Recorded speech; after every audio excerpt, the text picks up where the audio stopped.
Right, to change the belt on the front mower conditioner, first of all, take the end cap off, two 19mm bolts. You can then take the belt cover off. It's got four 17mm nuts and one bolt, one 17 bolt.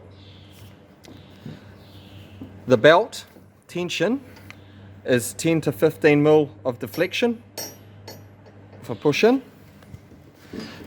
and the pulley alignment is done with just a flat edge along both pulleys. You're allowed a couple of mil of variation in it, but that one is pretty good.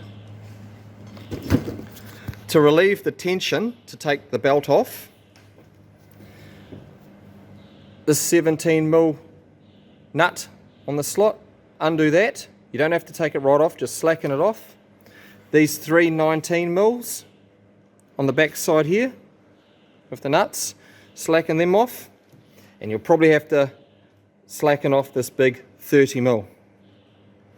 You don't have to take them right out, just slacken them off enough. This top bolt here is the tensioner, so as you unwind that, this whole green arm here should drop down enough. The slots are quite big, so you should be able to drop down enough to be able to slide the belt off. Hopefully you shouldn't need to take the pulleys off or adjust the pulleys. If you do need to adjust the pulleys, there are two Allen keys here. Those are what lock the taper lock to the shaft and the pulley. You'll have to undo them. And there's one blank hole here, one threaded hole. If you wind a grub screw or a bolt into there, that will pop it off the taper. And then you'll be able to slide the pulley in or out if need be. It will be tight because it's on a keyway.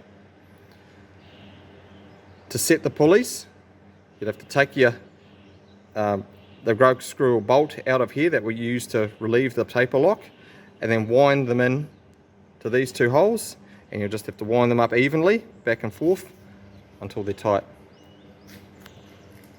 But hopefully you shouldn't have to do that. You hopefully shouldn't have to touch those pulleys.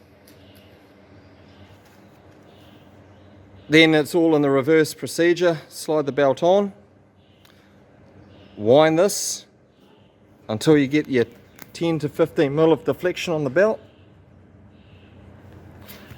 and then tighten up all these slotted fasteners and the big nut and bolt at the back.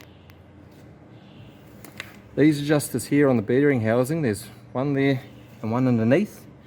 You shouldn't have to adjust them. They're just for centralizing the bearing housing in this bracket. So you shouldn't have to touch them at all. It's just this big one here. There is a shear bolt in here, which I have, that it has broken on Daniel, underneath this cover. It is a 8.8 grade bolt.